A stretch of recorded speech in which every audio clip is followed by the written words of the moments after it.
السلام عليكم ورحمة الله وبركاته.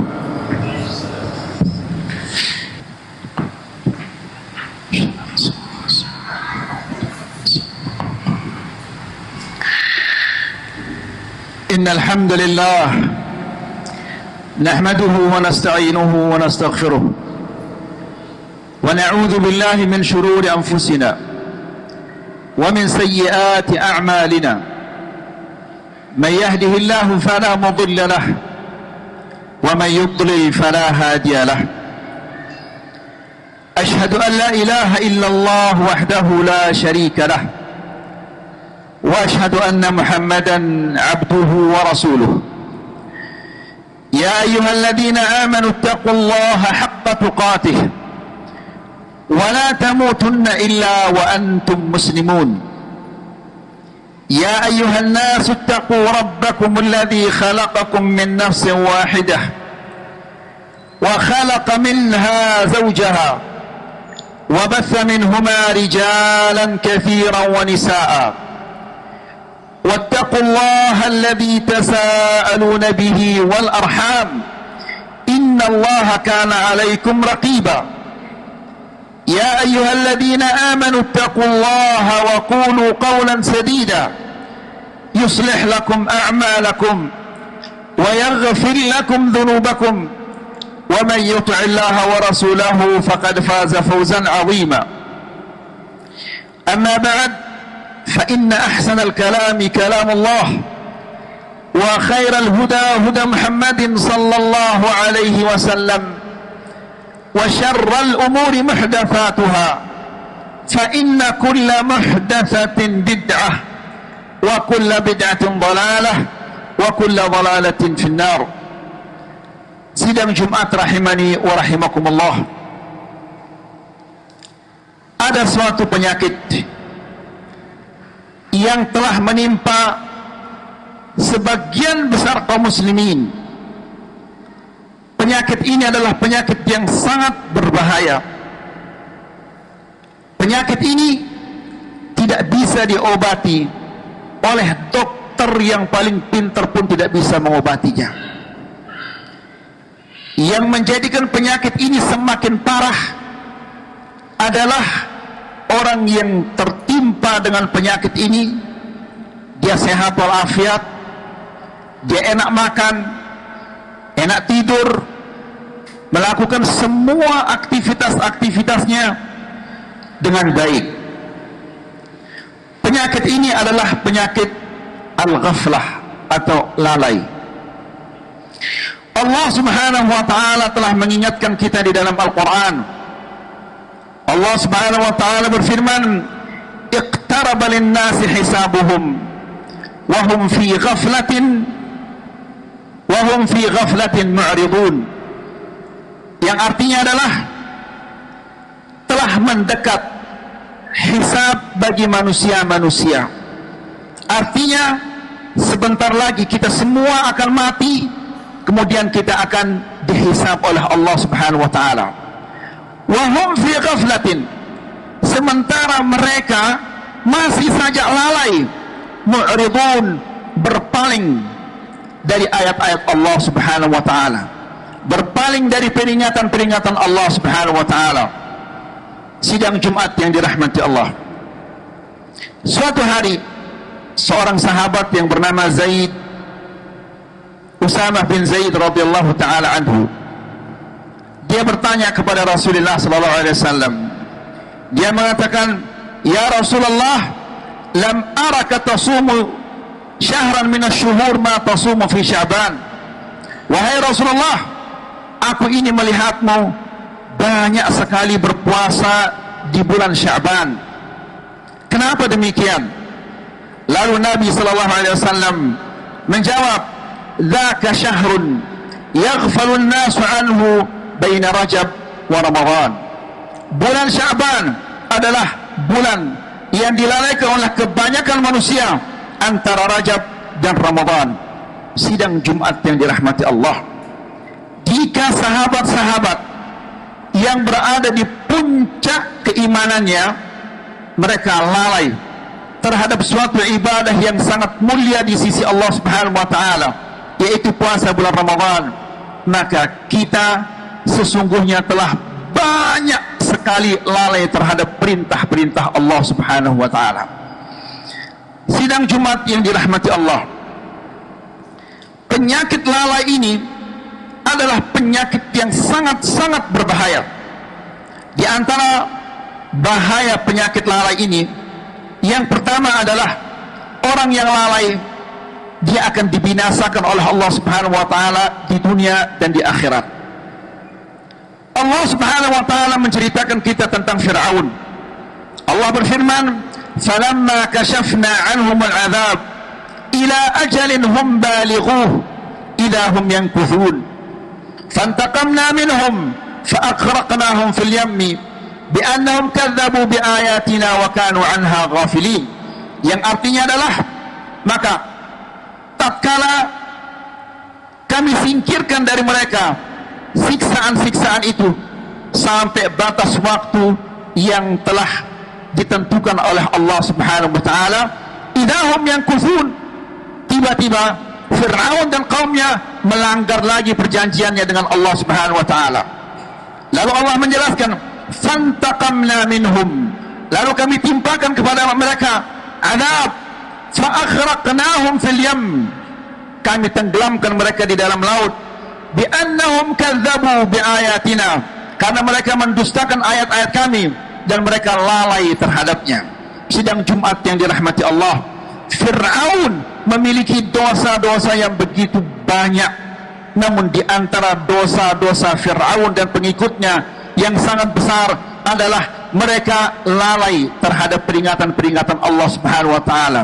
Dan kita sekarang ini banyak sekali di antara kaum muslimin yang telah lalai dari peringatan-peringatan Allah Subhanahu wa taala, bahkan sampai-sampai mereka tidak bisa membaca Al-Quran. Yang kedua, barang siapa yang terkena dengan penyakit lalai, maka Allah Subhanahu wa taala akan menutup hatinya, menyumbat telinganya, membutakan matanya, sehingga dia akan menjadi lebih sesat daripada binatang ternak. Allah Subhanahu wa taala berfirman di dalam Al-Qur'an, "Walaqad dzara'na li jahannam katsiran minal jinni wal ins lahum qulubun la ya'qiluna biha wa lahum a'yunun la yubsiruna biha wa lahum adhanun la yasma'una biha ulaika kal an'am bal hum adall ulaika humul ghafilun." Yang artinya adalah, telah kami ciptakan untuk neraka jahanam banyak dari kalangan jin dan manusia. Mereka itu memiliki hati, namun mereka tidak menggunakan untuk memahami ayat-ayat Allah. Mereka memiliki mata, namun mereka tidak menggunakannya untuk melihat kebesaran-kebesaran Allah. Mereka memiliki telinga, namun mereka tidak menggunakannya untuk mendengarkan ayat-ayat Allah. Lalu Allah menjelaskan siapa itu? Allah Subhanahu wa taala, Allah Subhanahu wa taala mengatakan, ulaika kal an'am, mereka itu adalah seperti binatang ternak, balhum adall, bahkan mereka lebih sesat daripada binatang ternak. Lalu Allah Subhanahu wa taala menjelaskan siapa mereka itu? Allah Subhanahu wa taala menjelaskan mereka itu adalah al-ghafilun, orang-orang yang lalai. Di ayat yang lain Allah Subhanahu wa taala berfirman, am tahsabu anna aktsarahum yasma'un aw yaqilun inhum illa kal an'am bal hum adallu sabila, dalam surat Al-Furqan, yang artinya, wahai Muhammad, apakah engkau mengira bahwa kebanyakan mereka itu mendengar atau memahami? Tidak. Inhum illa kal an'am, sesungguhnya mereka itu adalah seperti binatang, bal hum adallu sabila, bahkan mereka lebih sesat daripada binatang ternak. Wala hawla wala quwwata illa billah. Allah Subhanahu wa taala telah memberikan mereka mata yang bagus, Allah memberikan mereka telinga yang bagus, Allah memberikan mereka lisan yang bagus, memberikan mereka hati yang bagus, namun ketika mereka tidak menggunakan semua yang Allah berikan kepada mereka untuk memahami ayat-ayat Allah Subhanahu wa taala, sehingga mereka menjadi seperti binatang ternak, bahkan lebih jelek daripada binatang ternak. Nas'alullah salam al afiyah. Yang ketiga, lalai adalah merupakan salah satu sifat-sifat penduduk neraka. Maka orang yang bersifat seperti sifat penduduk neraka, maka dia pasti nanti akan dikumpulkan oleh Allah Subhanahu wa taala bersama mereka di neraka. Wala haula wala quwwata illa billah. Allah Subhanahu wa taala berfirman, innal ladina la yarjuna liqa'ana wa radu bil hayatid dunya watma'annu biha walladzina hum an ayatina ghafilun ulaika ma'wahumun naru bima kanu yaksibun. Yang artinya adalah sesungguhnya orang-orang yang tidak mengharapkan perjumpaan dengan kami, tidak berharap untuk berjumpa dengan Allah Subhanahu wa taala. Kenapa? Waradu bil hayatid dunya watma'annu biha. Karena mereka senang dengan kehidupan dunia, mereka merasa nyaman dengan kehidupan dunia, sehingga mereka tidak pernah berfikir suatu saat akan kembali kepada Allah Subhanahu wa taala. Lalu Allah Subhanahu wa taala menjelaskan, walladzina hum an ayatina ghafilun. Mereka itu adalah orang-orang yang lalai terhadap ayat-ayat kami, lalai terhadap peringatan-peringatan Allah Subhanahu wa taala. Setelah itu Allah Subhanahu wa taala menjelaskan, ulaika ma'wahumun naru bima kanu yaksibun. Mereka itu adalah orang-orang yang tempat tinggalnya adalah di neraka karena perbuatan-perbuatan mereka. Sidang Jumat yang dirahmati Allah, karena kelalaian mereka dan kecintaan mereka kepada dunia, sibuk mereka mencari dunia, sehingga mereka lupa bahwa suatu saat mereka akan berdiri di hadapan Allah untuk mempertanggungjawabkan segala sesuatu yang mereka telah lakukan di dunia ini, sehingga mereka takut tidak mau bertemu dengan Allah Subhanahu wa taala. Akibatnya mereka menjadi orang-orang yang menghunikan neraka. Nasallallahu alaihi wasallam. Kemudian yang keempat, setiap muslim, setiap orang yang beriman wajib untuk waspada dan berhati-hati terhadap penyakit ghaflah ini, karena kebanyakan manusia telah terjerumus, telah terkena dengan penyakit lalai ini. Allah Subhanahu wa taala berfirman di dalam Al-Quran, dalam surat Yunus, wa inna katsiran minan nas an ayatina laghafilun. Dan sesungguhnya kebanyakan manusia dia telah lalai dari ayat-ayat kami, telah lalai dari peringatan-peringatan Allah Subhanahu wa taala. Apakah ada bukti yang lebih nyata tentang kelalaian kita ini, di mana kita melihat banyak sekali kaum muslimin yang tidak mengenal akidah yang benar, banyak di antara kaum muslimin yang tidak bisa sholat dengan benar, banyak di antara kaum muslimin yang tidak lancar membaca Al-Quran. Bahkan musibahnya lebih besar lagi, mereka tidak mau belajar Al-Quran padahal dia tidak bisa membaca Al-Quran. Apakah ada bukti yang lebih nyata tentang kelalaian kita, yang lebih nyata dari ini? Subhanallah ya ikhwah, mereka itu adalah orang-orang yang sangat semangat untuk beribadah kepada Allah, namun ibadah mereka itu disertai dengan kelalaian. Wala haula wala quwwata illa billah. أقول قولي هذا وأستغفر الله لي ولكم ولسائر المسلمين من كل ذنب فاستغفروه إنه هو الغفور الرحيم.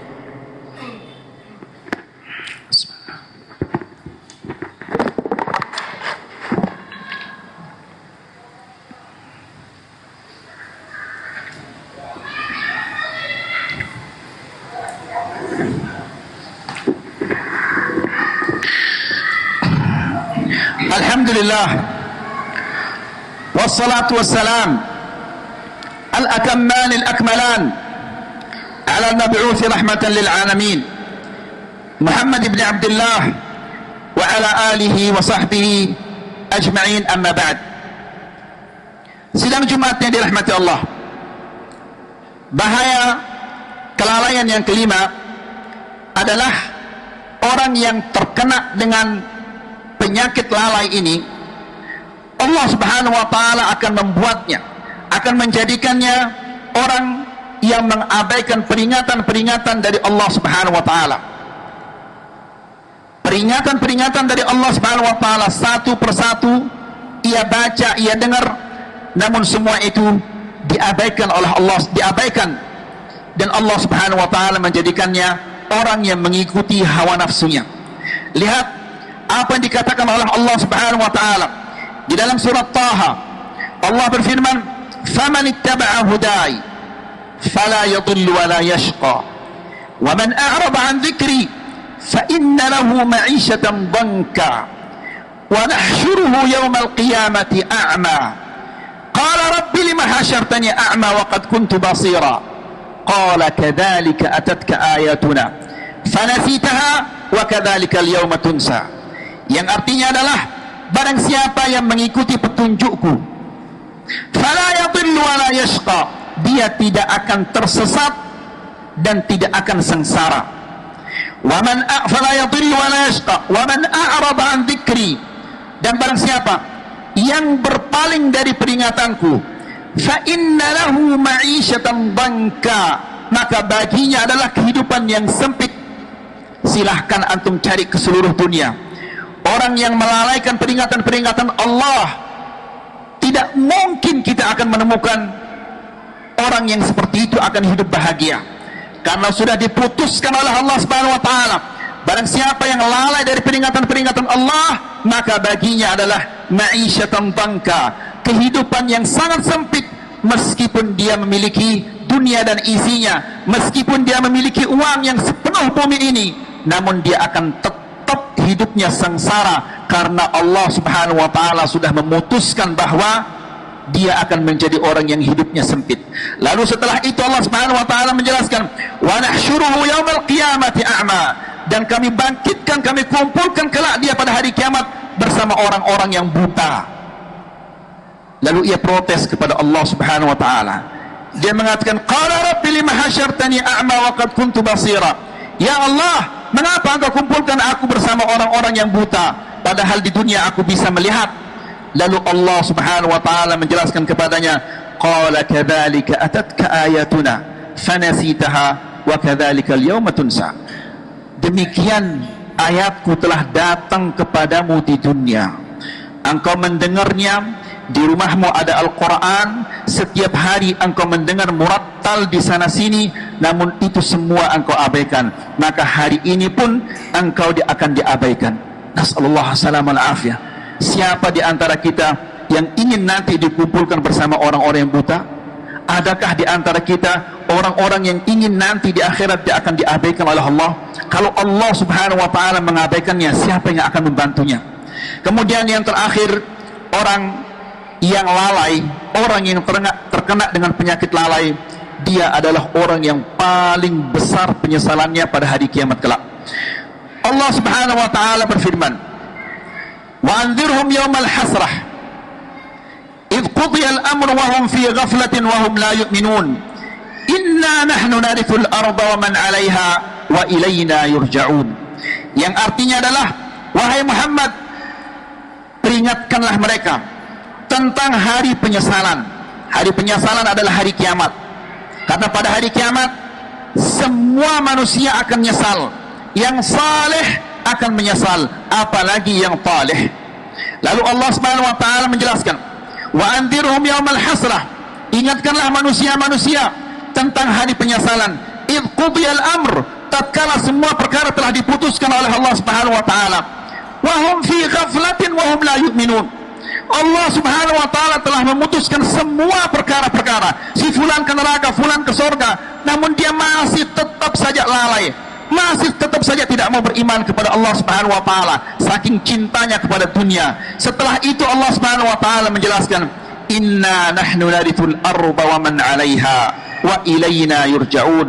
Kami yang akan mewarisi bumi ini, dan kepada kami kalian semua akan kembali. Allah mengingatkan kita bahwa dunia dan isinya ini milik Allah Subhanahu wa taala. Ia berikan kepada kita sementara. Kapan-kapan ia mau cabut, ia ambil dari kita, dia akan diambil oleh Allah Subhanahu wa taala. Hari ini antum memiliki harta yang begitu banyak, harta yang begitu luas, maka satu saat Allah Subhanahu wa taala akan mengambilnya, kemudian akan diserahkan kepada orang lain. Karena Allah yang memiliki dunia ini, dia yang mengatakan, inna nahnu narithul arda wa man 'alaiha. Kami yang akan mewarisi bumi dan segala yang ada di atas bumi ini. Rasulullah sallallahu alaihi wasallam dalam sebuah hadis mengatakan, idza sara ahlul jannati ila al-jannah wa ahlun nari ila an-nar ji'a bil maut, apabila penduduk sorga telah dimasukkan ke dalam sorga dan penduduk neraka dimasukkan ke dalam neraka, lalu Allah Subhanahu wa taala mendatangkan kematian antara sorga dan neraka dalam bentuk kambing kibas, lalu disembelihlah oleh Allah Subhanahu wa taala. Setelah kematian itu disembelih oleh Allah Subhanahu wa taala, lalu Allah Subhanahu wa taala memanggil penduduk-penduduk sorga, ya ahlal jannati khuludun la maut, wahai penduduk sorga, kalian akan kekal, tidak ada lagi kematian. Mereka gembira, berteriak-teriak, mereka bersenang-senang. Lalu penduduk neraka dipanggil, ya ahlan nar la maut, wahai penduduk neraka, tidak ada lagi kematian bagi kalian. Mereka susah dan sedih karena mereka akan kekal selama-lamanya, tidak pernah mati di sana. Ikhwani fid din, a'azzakumullah. Lalu Rasulullah SAW mengatakan kepada sahabat-sahabatnya, silahkan kalau kalian mau semakin lebih yakin, bacalah firman Allah, wa anzirhum yawmal hasrati idh qudiyal amru wa hum fi ghaflatin wa hum la yu'minun. Sidang Jumat yang dirahmati Allah, mari kita singkirkan penyakit ghaflah ini. Salah satu di antara cara-caranya adalah bacalah Al-Quran. Bacalah Al-Quran, fahami maknanya dan tadabburi makna-maknanya. Tidak ada orang yang bisa menyembuhkan kita dari penyakit ghaflah ini kecuali Allah Subhanahu wa taala. Kemudian bacalah hadis Nabi sallallahu alaihi wasallam, kemudian praktekkan dan amalkan apa yang terdapat di dalam hadis Nabi sallallahu alaihi wasallam. Tidak ada cara kecuali cara yang telah ditentukan oleh Allah dan Rasulnya agar kita bisa selamat dari penyakit ghaflah ini. Innallaha malaikatahu yusalluna 'alan nabi ya ayyuhalladzina amanu sallu 'alaihi wa sallimu taslima. Allahumma izzil islam wal muslimin wa adhill asy-syirka wal musyrikin wansur ibadakal mu'minin. Allahumma izzil islam wal muslimin wa adhill asy-syirka wal musyrikin wansur ibadakal mu'minin. Allahumma izzil islam wal muslimin wa adhill asy-syirka wal musyrikin wansur ibadakal mu'minin. اللهم ارحم إخواننا المستضعفين في فلسطين. اللهم انصر إخواننا المجاهدين في فلسطين. اللهم ارحم إخواننا المستضعفين في غزة. اللهم آمنا في أوطاننا وأصلح أئمتنا وولاة أمورنا وهيئ لهم البطانة الصالحة التي تعينهم على الخير وتدلهم عليه يا رب العالمين. اللهم آت نفوسنا تقواها وزكها أنت خير من زكاها أنت وليها ومولاها. اللهم إنا نعوذ بك من علم لا ينفع ومن قلب لا يخشع ومن نفس لا تشبع ومن دعوة لا يستجاب لها. ربنا آتنا في الدنيا حسنة وفي الآخرة حسنة وقنا عذاب النار. عباد الله، إن الله يأمر بالعدل والإحسان وإيتاء ذي القربى وينهى عن الفحشاء والمنكر والبغي يعظكم لعلكم تذكرون. فاذكروا الله الجليل يذكركم واشكروه على نعمه يزدكم ولذكر الله أكبر والله يعلم ما تصنعون. وأقم الصلاة.